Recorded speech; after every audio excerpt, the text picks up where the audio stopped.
भारत की विविधता के बारे में किसी को इस तरह की अशोभनीय टिप्पणी करने का अधिकार नहीं है। प्रधानमंत्री जी को तब अगर गुस्सा आता ना, मैं कहता हाँ यार, देश के प्रधानमंत्री हैं, दलीय दायरों से ऊपर उठे हुए। ये 50 करोड़ की गर्लफ्रेंड ये किस सलाहकार ने प्रधानमंत्री को बताई थी? कांग्रेस की विधवा ये किस सलाहकार ने प्रधानमंत्री को बताई थी? आप चुनाव लोगों की थाली से दूर ले जाना चाहते हैं, ईडी भिजवा दीजिए ना, दूध का दूध पानी का पानी हो जाएगा। हम में से कोई सैम पित्रोदा के बयान के साथ सहमत है? नहीं। कांग्रेस ने इसका खंडन किया, हमने घोर निंदा की।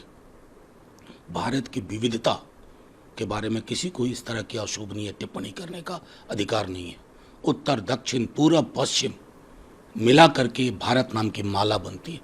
लेकिन मैं पूछना चाहता हूं, कल मैं कुछ लोगों के रिएक्शन देख रहा था, मणिपुर इसी देश की विविधता का हिस्सा है या नहीं? साल भर से वहां तांडव मचा हुआ है, लड़कियां नग्न घुमाई गई। हमारे प्रधानमंत्री जी की जुबान से कुछ सुना क्या? सुना हो तो बताइए।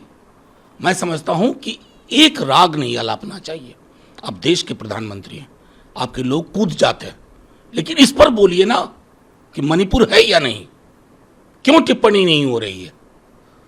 सोनिया जी के बारे में गिरिराज सिंह जी ने जो टिप्पणी की थी, प्रधानमंत्री जी को तब अगर गुस्सा आता ना, मैं कहता हाँ यार, देश के प्रधानमंत्री हैं, दलीय दायरों से ऊपर उठे हुए।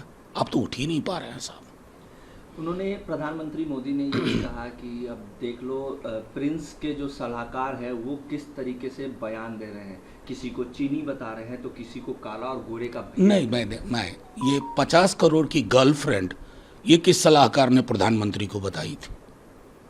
कांग्रेस की विधवा ये किस सलाहकार ने प्रधानमंत्री को बताई थी? प्रधानमंत्री जी, आईना रखा करिए सामने। आपके सलाहकार तो बहुत उत्पात मचा रहे हैं। आपके सलाहकार तो इस किताब से के प्रति बुरी नजर रखे हुए जिसे भारत का संविधान कहते हैं। आप ऊल जलूल, अंट शंट, आधारहीन बातें कर रहे हैं इस चुनाव में। बिहार में तेजस्वी आपके समक्ष सवाल रखता है वचन के नाम से, 24 के 24 वचन। नौकरी की चर्चा है, चुनाव इस पर होना चाहिए ना। नौकरी, रोजगार, समावेशी आर्थिक विकास, आर्थिक न्याय, सामाजिक न्याय, उन चीजों पर नहीं जिस पर आप चुनाव चाहते हैं। आप चुनाव लोगों की थाली से दूर ले जाना चाहते हैं, लोग नहीं चाहेंगे। मनु जी, अब फिर से अडानी और अंबानी का नाम का जिक्र होने लगा है और अब सार्वजनिक रूप से प्रधानमंत्री मोदी ने राहुल गांधी पे तंज कसा। राहुल गांधी ने भी उसका पलटवार किया है। देखिए, वही मैं कह रहा हूँ की बात कही। नहीं, मैं कह रहा हूँ कि यही देखिए, प्रधानमंत्री जी की जुबान को हो क्या रहा। मैं बार बार कहता हूँ कि इस चुनाव में पहले भी प्रधानमंत्री जी का स्केल बहुत बड़ा नहीं था भाषाई विमर्श का। अब तो ये अधोमुखी हो चुका है, नीचे की ओर ही जा रहा है।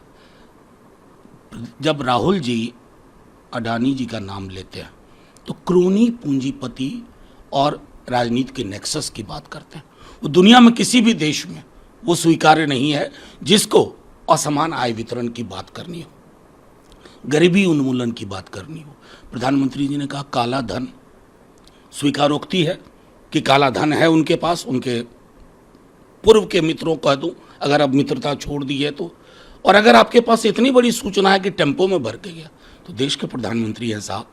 आप तो किसानों के घर में ईडी भिजवा देते हैं, और आपके मित्र अमित शाह जी, ईडी भिजवा दीजिए ना, दूध का दूध पानी का पानी हो जाएगा।